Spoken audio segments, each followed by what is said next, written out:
Hey, what's going on, guys? I'm Nick Griffith of Phandroid, and today we are doing another smartphone camera comparison with the iPhone 11 Pro and the Galaxy Note 10. Now, before we get into side-by-side photo and video comparisons, let's jump into the specifications to see how the cameras on these two devices actually differ. On the iPhone side, there are a total of 4 12-megapixel cameras, 3 on the back and 1 on the front. The main one features a 26mm lens, then there's a 2x zoom with a 52mm, and then a 13mm ultra-wide angle lens. And then that 12-megapixel camera up front has an f2.2 lens, and all the cameras here can record 4K video at 60 frames per second. On the Samsung Galaxy Note side, there are 2 12-megapixel cameras on the back with the standard and then the 2x zoom, and then a 16-megapixel camera for the 12mm ultra-wide camera. And then up front, a 10-megapixel selfie camera, and the main cameras on the back can record 4K video at 60 frames per second, while the front-facing camera can record 4K at 30 frames per second. Now that we have the specifications all cleared up, let's take a look at some side-by-side photo comparisons.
Now, these two devices do allow you to record video using the ultra-wide angle lens and then zoom into the standard lens as well.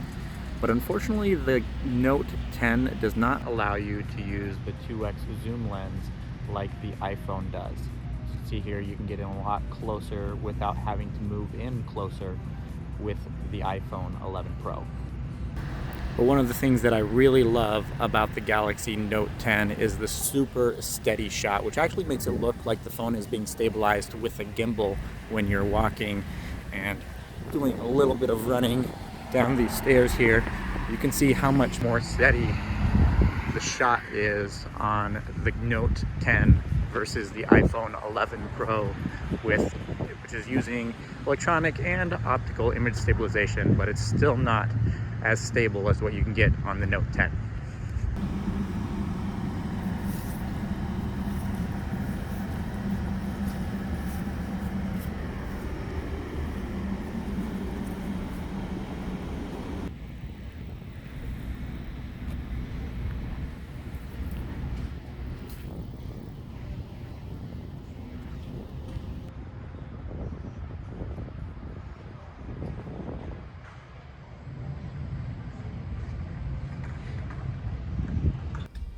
So then recording video with front-facing cameras on both of these devices. They do both record 4K video, but the one advantage that the the iPhone 11 Pro has over the Note 10 is that it records 4K video at 60 frames per second versus 30.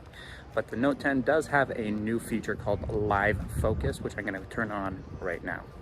Now, as you can see, the background on the Note 10 is now completely blurred.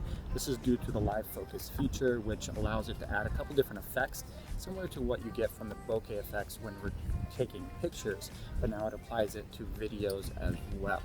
It does it for the front-facing camera and the rear-facing camera on the device, so that you can blur out the background, even add a couple different effects, like changing the background to black and white, or adding some distortion to the background, so that you don't actually see that background, giving the focus to what's actually in the foreground, me, the person talking.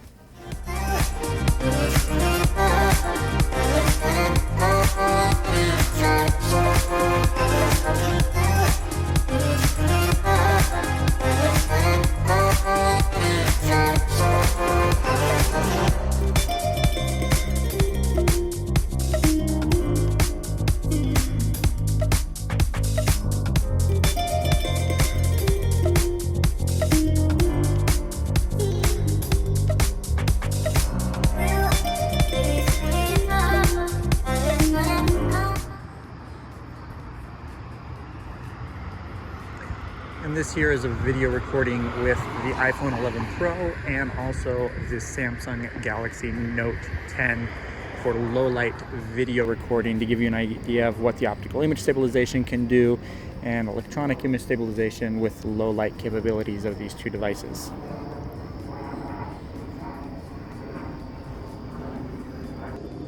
And then flipping things around for the front-facing cameras on these two phones.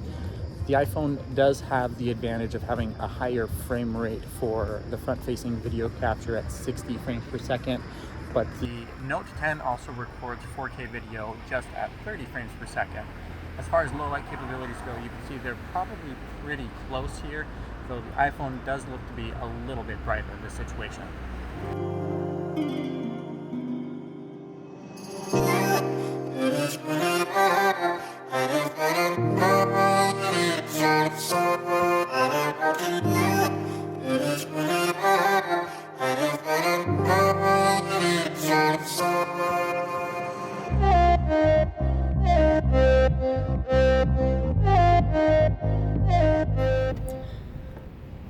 And that's going to do it for this camera comparison between the iPhone 11 Pro, which just came out, and the Samsung Galaxy Note 10.